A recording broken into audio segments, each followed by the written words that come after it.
Bonjour à tous, très heureux de vous retrouver pour votre quintet flash marocain de ce samedi 17 février sur la piste de Seta. Ce sera l'occasion du prix Mitla.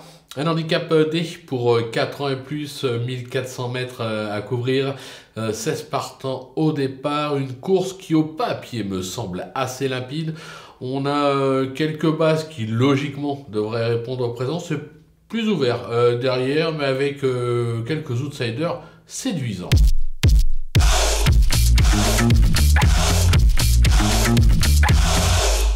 Allez, on attaque nos bases avec le numéro 3, Caillard. On va oublier son récent faux pas. Il affiche déjà cette année avec 2 succès à Seta et Enfa et une plaisante deuxième place sur le parcours du jour fin janvier. Vous l'aurez compris. Sur le papier, c'est tout simplement le cheval à battre de la course. Attention toutefois avec le numéro 10, Underskip Fall, qui a fait ses preuves dans cette catégorie, s'imposant notamment sur la piste de l'Ala Malika. Sa récente 3e place sur l'hippodrome de Rémy-7 atteste sa forme actuelle.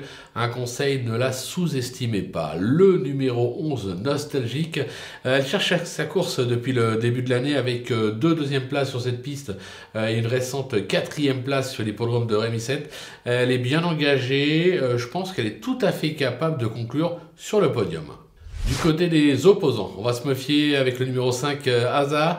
Plutôt décevante depuis le début de la saison, c'est vrai. Elle vient de remettre les compteurs à 0 en s'imposant à ce niveau sur l'hippodrome de Rémy-7. Sur sa lancée, je me dis attention, elle est capable d'accrocher le podium. Le numéro 2, Jalna, elle alterne le bon et le moins bon, mais avait bien gagné sur cette piste. C'était début février dans cette même catégorie. Alors oui, je la préfère sur un petit peu plus long. Ça aurait été à 1900 mètres ou à 1750 mètres, ça aurait été extra. Maintenant, je me dis que c'est pas ce qui devrait l'empêcher de pouvoir bien se comporter. Le numéro 1, Florida, elle a montré d'incontestables moyens la saison dernière. Elle s'est bien comportée sur ce parcours fin janvier avec de mémoire une 4e place à la clé, pas si loin que ça du podium. Je pense qu'elle est encore capable d'accrocher une 3, 4, 5e place.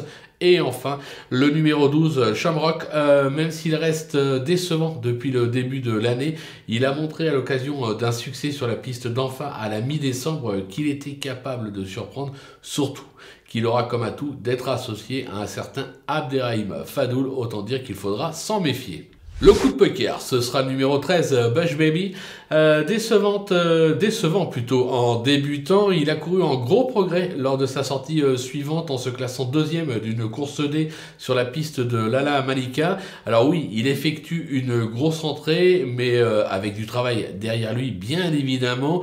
Raison pour laquelle je me dis que sur cette performance-là, autant s'en méfier, il serait capable de brouiller les pistes et de venir faire afficher une cote dans cette épreuve. Voilà, on a fait le tour de ce quintet flash marocain. On va se quitter avec bien évidemment mon pronostic, mes conseils de jeu et on se donne rendez-vous très prochainement pour une nouvelle émission.